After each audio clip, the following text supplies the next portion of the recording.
Welcome back to Homo Non Grata, the series that shows and tells how America's gay people weathered the Cold War. We've been through 9 chapters, we've seen an awful lot of homophobic crap that went on, and so far Joe McCarthy hasn't even entered the picture. This was the man considered to be the biggest villain of the whole era, and today you're going to find out why. We'll see how McCarthy and his cronies in the Senate turned a witch hunt for commies into a crusade against queers that spawned a nationwide culture of homophobia we still haven't managed to get out from under.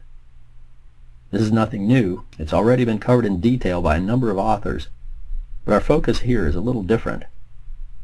Where most everyone else concentrates on the government's action against their own employees, we'll be focusing on how the national news media's coverage of McCarthy's shenanigans in Washington affected attitudes toward gay people across the U.S. This is Chapter 10, The Real Sex Menace. The press declares war on homos. 1950 began with a 3-part series in the New York Age, a Harlem-based weekly newspaper for the black community, titled The Real Sex Menace. Staff writer Samuel Thompson warned readers that homosexuals were invading Harlem in droves, and the situation had become so severe that parents were afraid to let their children venture out into the streets alone. Thousands of soldiers and sailors had passed through New York on their return from the war in Europe. Many of those who were gay chose to remain there rather than go back to their small middle American hometowns. The war had offered the opportunity to meet other men like themselves. They'd grown accustomed to the sense of belonging that came with being part of a group, and the big city already hosted a thriving gay community of its own. While the queer renaissance of the 1920s was long gone, Harlem was a popular choice with ex-servicemen of all races due to its low rents and vibrant nightlife, including a number of gay bars that had sprung up during wartime to accommodate military men in transit. 7th Avenue had become a popular cruising spot on par with Times Square and 42nd Street in Midtown, and Sheridan Square in Greenwich Village. Thompson acknowledged that some gay men had been vital to the war effort, but also charged that great numbers of unregenerate homosexuals made a good thing of the circumstances of war. Beneath headlines set in a typeface more suited to a horror movie poster, he painted homos as mentally unstable time bombs with insatiable sexual cravings, placing narratives of seemingly harmless gay men working as domestic servants and drag entertainers alongside reports of unsolved child molestations and brutal murders. In a display of scholarly insight, he touched on the supposed scientific basis for homosexuality, dredging up the debunked hormonal theory as well as some equally outdated Freudian dogma, only to turn around and berate the scientists for suggesting queers weren't responsible for their own sexuality. The general public was to blame, he said, for a live and let live attitude that allowed such creatures to flourish. Their acceptance had prompted men and boys to turn into homos just for the hell of it. He closed by calling for the public to demand new laws, new medical treatments, and new mental health facilities to eliminate the real sex menace once and for all. The most disturbing aspect of this 3-week, several thousand-word series is that it wasn't written in response to any specific event. Like George Sokolsky, who'd used the Lonergan murder trial of 1943 as a springboard to launch into an anti-homo rant, Thompson had arbitrarily assigned an entire class of people as scapegoats for a wide swath of society's ills, without even the pretense of justification beyond a general loathing for their presence on Earth, amply displayed by his liberal and persistent use of words like pansies, fairies, and sissies, as well as a couple inventions of his own. The parallel with the Nazis' vilification of Jews was inescapable, and yet somehow invisible to one and all. And the year had just begun. Joseph McCarthy was a Republican U.S. Senator from the state of Wisconsin who'd spent 3 unremarkable years in office when he suddenly burst onto the national stage on Thursday, February 9th. In a speech to the Republican Women's Club of Wheeling, West Virginia, he waved a sheet of paper, the true contents of which are unknown to this day, and announced he held in his hand the names of 205 members of the Communist Party who'd infiltrated the State Department. The press jumped on the story. Shockwaves rolled through Washington, and McCarthy was asked to bring his list to the Senate. On February 20th, over the course of 6 hours, he presented thumbnail sketches of 81 cases, the count had shrunk in 11 days, involving alleged communists and fellow travelers, those who sympathized with commie ideology but were not actual members of the party. He refused to divulge the names of any of the people on his list and referred to them only by case number. One of the 81, Case 14, was described as a flagrant homosexual who'd been fired in mid-February of 1946 but was reinstated 6 weeks later. Another, Case 62, vaguely referred to a group of gay employees. Naturally, both the Senate and the press all but ignored the other 79 cases and focused on the homos. Almost 3 years earlier, on March 21, 1947, President Harry Truman had signed Executive Order 9835, known as the Loyalty Order, calling for background checks of every civilian employed by a department or agency of the executive branch of the federal government. While intended to focus on subversives, it became a means of weeding homosexuals out of the State Department as well, since any sexual irregularities discovered in the course of the investigations would result in immediate dismissal. McCarthy's Republican cronies, eager to disgrace the Democratic administration, put on a show of alarm that someone who'd been exposed as a homosexual was still working for Truman's government. McCarthy himself suggested that a high-ranking official had tampered with personnel records to keep the subject of Case 14 from being fired. Undersecretary of State John Purifoy countered that in the 3 years since the loyalty order was issued, the State Department had in fact released 91 employees as homosexuals. Most were asked to resign rather than being fired. Republicans demanded to know who let the 91 homos in, as if they were hired en masse, and credited McCarthy for exposing this deplorable situation, even though he'd been completely unaware of it. The Republicans were getting desperate. They hadn't put a man in the White House since 1928, and the next presidential election was only 2 years away. They were ready to say or do anything to make the Democrats look bad. Gays and lesbians across the nation suddenly found themselves being used as a political football, with Democrats and Republicans each trying to prove their side was more homophobic than the other. The Senate formed a subcommittee to review McCarthy's claims. Hearings began on Wednesday, March 8th, and immediately degenerated into partisan sniping. Chairman Millard Tydings, a Democrat from Maryland, challenged McCarthy to name those he was accusing and bring charges. Republican Henry Cabot Lodge Jr. of Massachusetts called that a most unusual demand, seeming to imply that making wild and unsubstantiated accusations against unidentified persons was the Senate's usual way of doing business. McCarthy offered to privately give Tydings the name of the official who was protecting the subject of Case 14 if Tydings would accompany him to his office. The chairman chose to decline that most unusual and slightly creepy offer.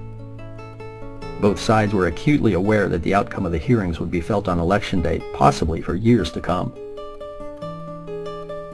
Soon McCarthy was trotting out a brand new tale about a State Department employee who was arrested on a homosexual charge in 1943 but remained on the payroll for 5 more years when the newly required background check uncovered his past offense. The man was allowed to resign from the department and was quickly hired by the CIA. McCarthy reminded the subcommittee of the department's official policy that homosexuals were poor security risks. Once again, he refused to name the offending employee due to what he termed the sordid details, but didn't skip the opportunity to editorialize. It seems unusual when we have so many normal people in this country that we hire so many unusual people, he said, adding that it gives the country an odd idea of the type of individuals we have running things down here. Giving the country that odd idea was, of course, his whole intent, as long as he made sure they blamed the Democrats for it. Republicans painted a picture of an administration that was brimming with queers. In truth, the 91 homosexuals were discovered in the course of investigating 16,000 employees over a period of 3 years. They represented less than 0.6% of the State Department, substantially lower than any published estimate of the incidence of homosexuality in the general population. As for McCarthy's 81 alleged subversives, it was found that all were employees who had been flagged for special attention in initial background checks and either resigned or were cleared through further reviews. McCarthy and his cohorts had switched their focus from commies to homos because they didn't have the evidence to support their claims of subversion, and they knew the press couldn't resist a juicy sex scandal. After all, no one in either the federal government or the public was too sure about what a communist was, but everyone thought they knew what a homosexual was. The idea that nearly 100 limp-wristed, lisping, makeup-wearing sissies were hired to help run the nation was completely appalling, and very good for newspaper sales. The hearings took a bizarre turn on Monday, March 27th, when Republican Senator Styles Bridges of New Hampshire announced that homosexuals had been placed in the government because Russia wanted them there, and claimed that a master spy loyal to Stalin was secretly controlling the State Department. He renewed the old demand for the names of the people responsible for hiring the homos, every one a logical target of blackmail by spies.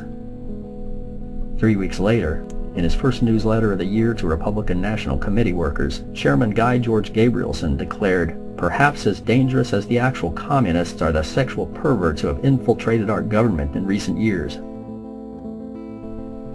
Throughout the discourse, in the halls of Congress and in newsprint delivered to doorsteps across the nation, the word pervert had been adopted as a handy substitute for homosexual.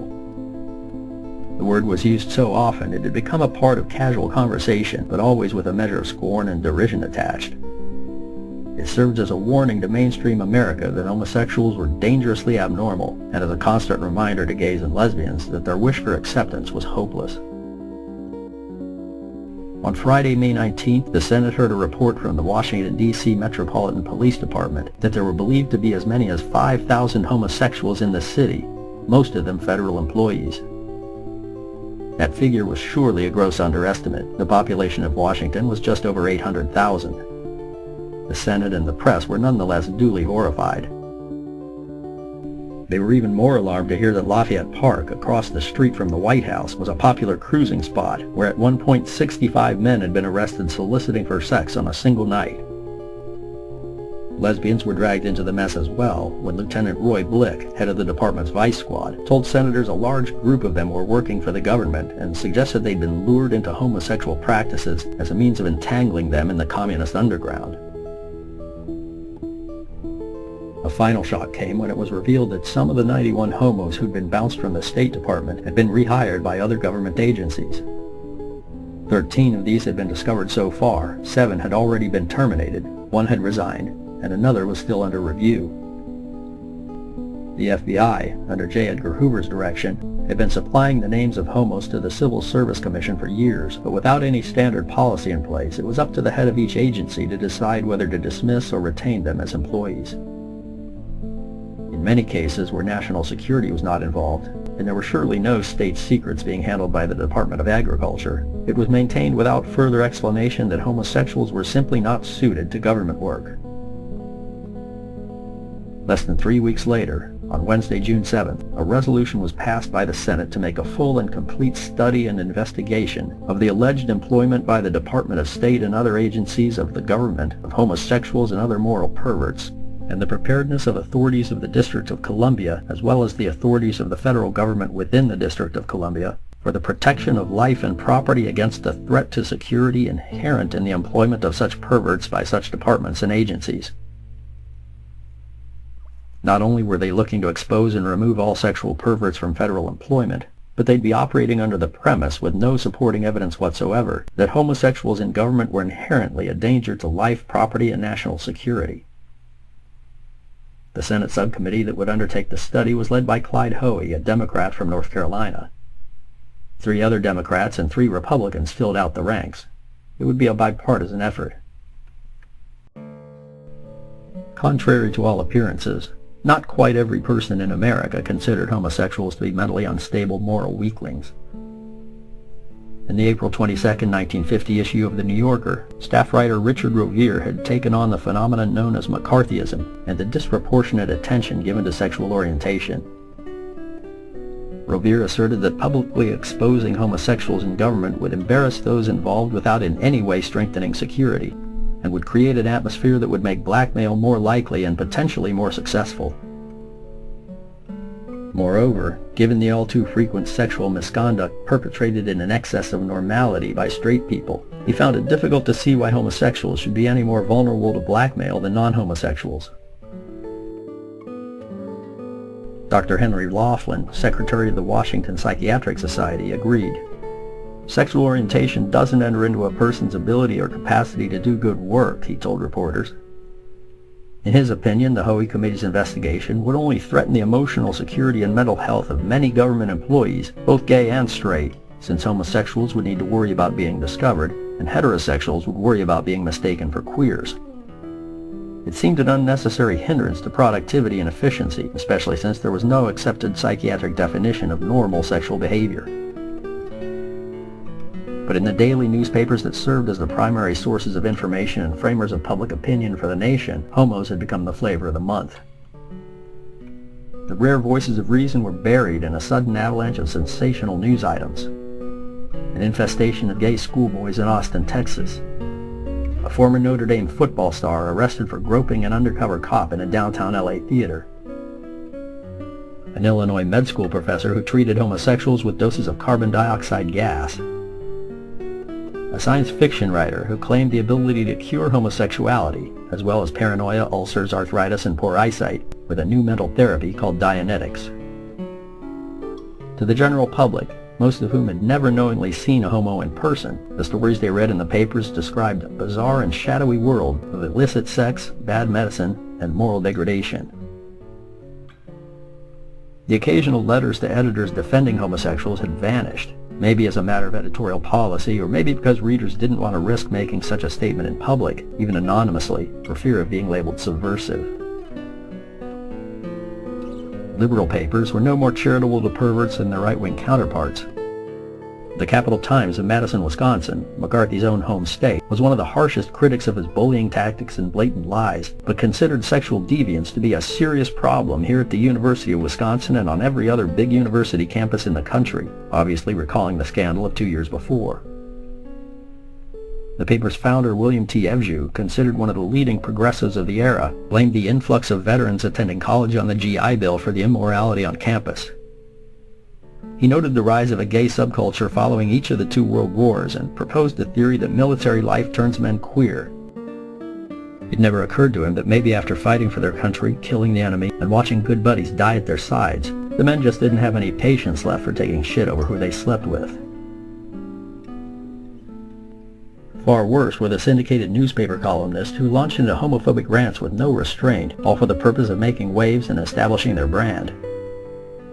With the double advantage of national recognition and a local connection through hundreds of trusted hometown papers, they wielded an enormous amount of influence on the opinions of average citizens.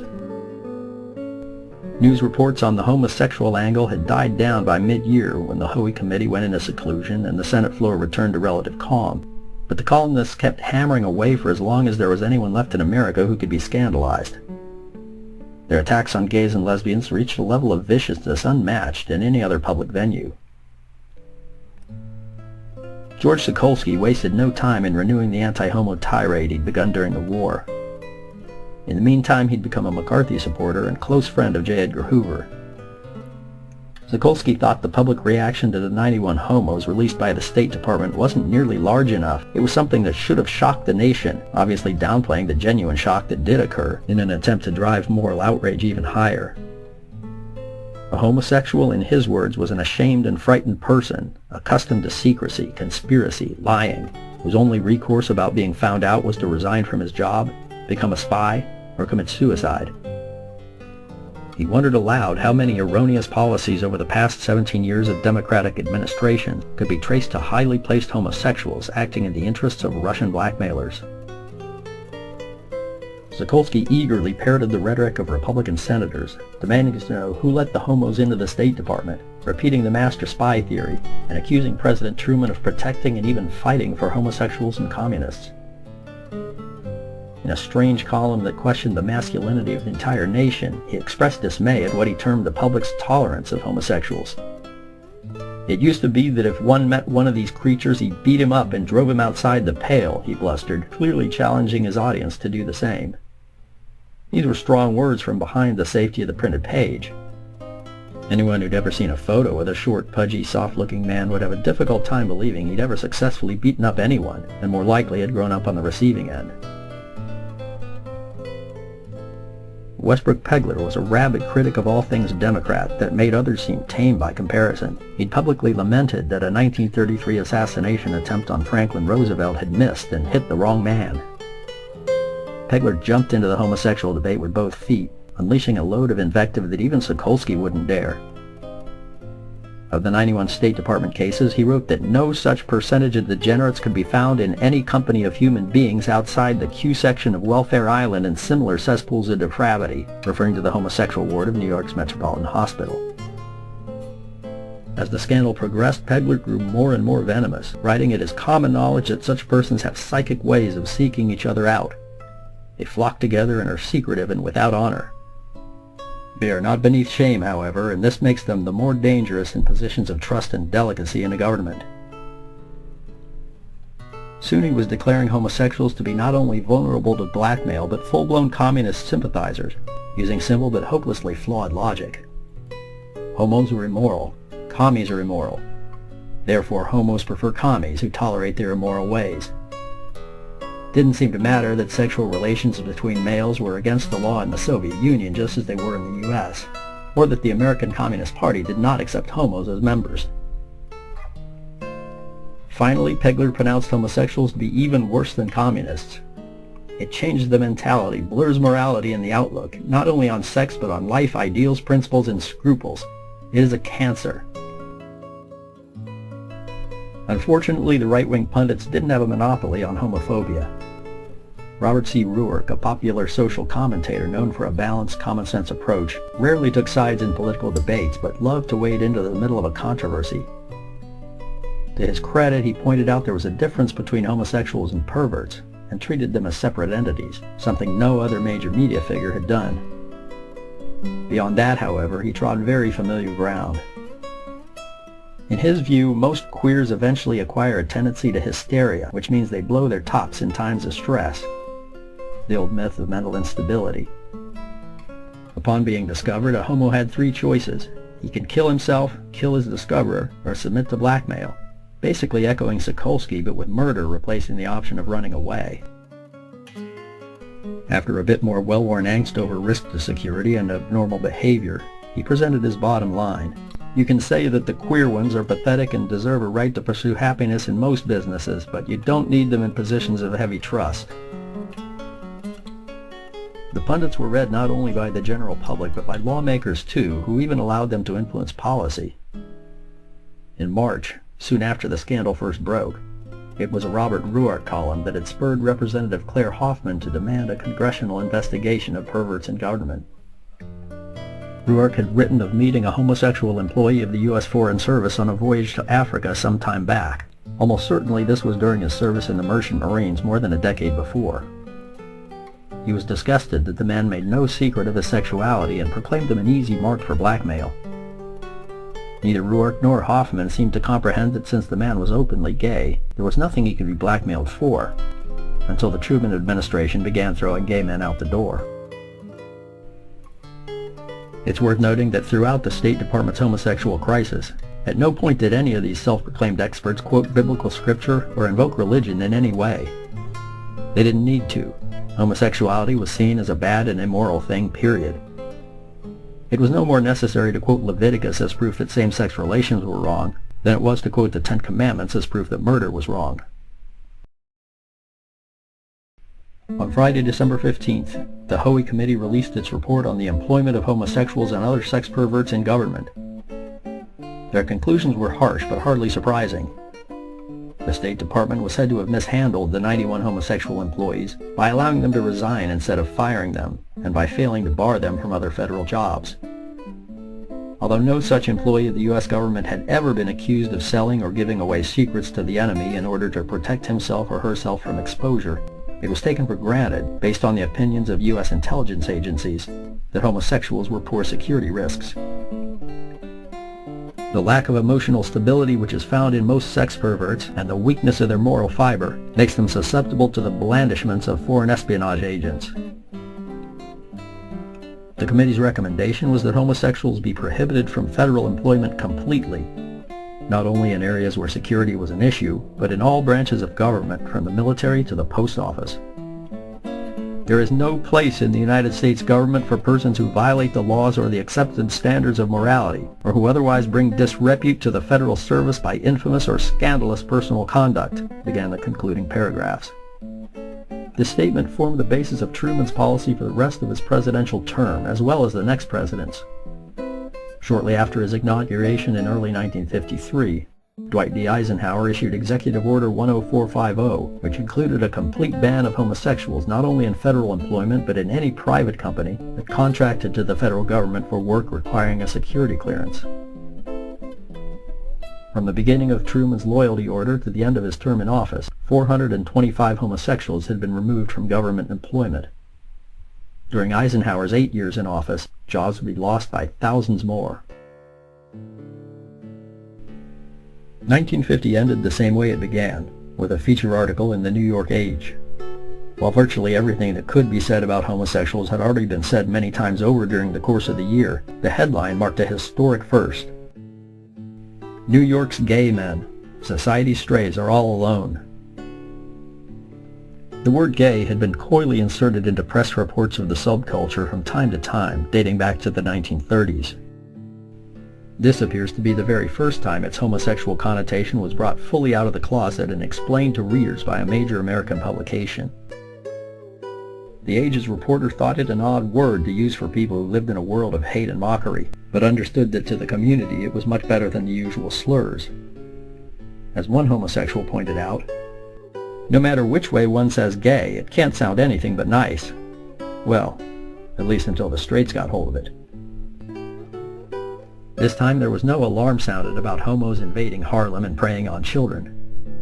The article presented a bleak picture of gays and lesbians leading frustrated and desperate lives, set apart by fear and rejection from the rest of society. Readers were treated to lurid descriptions of the cruising scene, a peek into the bars, a queasy account of gay marriages in languages bent heavily toward melodrama, the weird misty world of the gays, an uncompromising primitive urge, the distorted pleasures of perversion, precarious moments of repulsive delight. The usual stereotypes were dragged out and paraded around liberally. The author was convinced that most would leap at the opportunity to become normal if an easy cure existed, but they simply weren't willing to undergo years of therapy for an uncertain result. Psychiatrists insisted that success would depend on an overwhelming desire to be cured, and few homosexuals would trade their familiar pleasures for sex lives they knew nothing about. Instead, they followed their empty pursuits to a lonely and hopeless end, the inevitable tragic finish to any good morality play. The shift in tone of the New York Age since January was dramatic. Where gays and lesbians had been portrayed as running rampant through the city, now they were seen as hunted and scared. A lot had happened in the space of a year. The Senate's gay crisis of 1950 had changed America's views on homosexuality forever. Government policy and public opinion had each been set on a course that would persist for decades, not due to any excess of morality, but solely for the sake of swaying votes and selling newspapers. Where once they were viewed with queasy disgust as immoral wrongdoers, gays and lesbians now were cast as threats to democracy and were met with the sort of knee-jerk hatred formerly reserved for Nazis and communists. They were enemies of the people, the same as a rogue political faction, and in some ways even worse. As America was only beginning to discover, commie plots were largely mythical, but homos were truly everywhere. Well, that's it for today. Next time we'll see a bizarre example of how Washington's anxiety over gay people spread to the rest of the nation, when a few strategically placed individuals in the city of South Bend, Indiana felt left out because they didn't have a homo crisis of their own to deal with, so they decided to invent one. This is another one of those stories you won't hear anywhere else. Honestly, I don't think anybody's even stumbled across it, much less unscrambled what it was all about. Till now. Don't miss it.